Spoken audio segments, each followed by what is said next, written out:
Армысыздар каналымның құрметті көрермендері.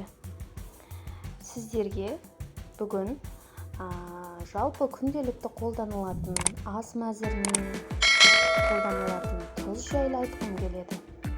Тұздың адам ағзасына мөлшерінен артып кетсе зиян екенін барлығымыз білеміз. Тұздың орнына не қолдануға болатынын айтамын. Жалпы тұзды тағамдарды ұнатасыз ба? Артық тұз ағзаға өте зиян. Әлемдік ғалымдар мен дәрігерлердің пікірінше, күніне кем дегенде 5 грамм тұз тұтынуға болады екен. Бұл мөлшерден асатын болсаңыз, зиянды әсерлерін байқауыңыз мүмкін. Бұл ретте тек қана тағамға немесе салатқа қосқан тұз мөлшерін ғана емес, барлық ішіп жеген тағамдарыңыздың құрамындағы тұздарды есепке алуыңыз керек. Тұз жай ғана соя тұздығының немесе көкөністердің құрамында да бар. Осыларды есепке алғанда тұздың күндік нормасы 5 грамм болуы тиіс. Сол себепті де тұзды тағамды ұнататындар оның орнына мына қоспалармен алмастырып отырғандары дұрыс. Кептірілген қызанақ. Күніге кептірілген қызанақ хош иісі өте дәмді болады. Олар талшықтарға және с дәрумені сияқты басқа қоректің заттарға өте бай.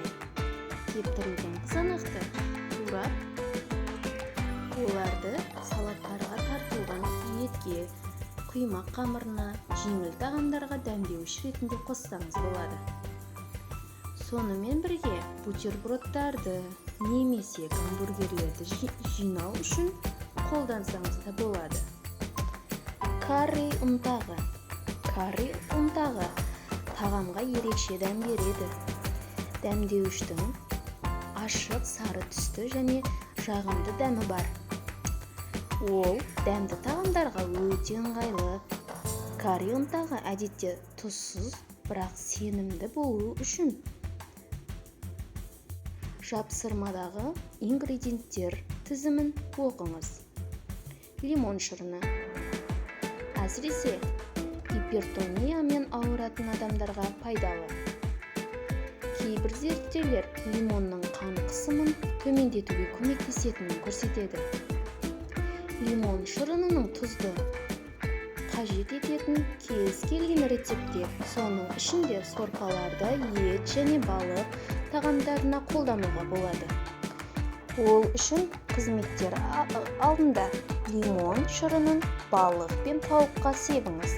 Қуырылған көкөністерге аздап лимон шырынын қосыңыз. Тағы да орегано.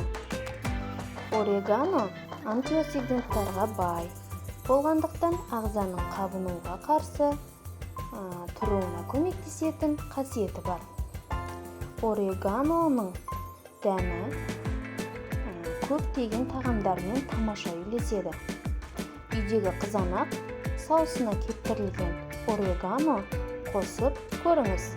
Балыққа немесе тауық пен тамақ дайындағанда орегано және лимон шырынын қосып әзірлеп көріңіз. Сонымен қатар тағамдық ашытқы. Тағамдық ашытқы құрғақ ашытқыдан жасалған өнім. Бұл танымал вегетариандық дәмдеуіш В дәрумендерінің қайнар көзі болып табылады. Тағамдық ашытқы ірімшік әуесқойлары үшін жасалған сияқты. Өйткені оларда да ірімшік дәмі бар. Пияз. Сарымсақ сияқты пиязды рецептерге тұзсыз дәм қосу үшін қолдануға болады. Пияз денсаулығыңызды қолдайтын қоректі заттарға бай, күшті дәм береді. Сарымсақ.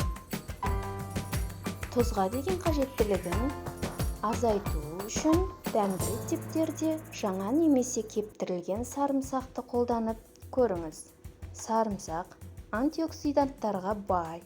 Оны үнемі қолдану арқылы қан қысымының төмендетіп, қабынуды басуға болатынын дәлелденген.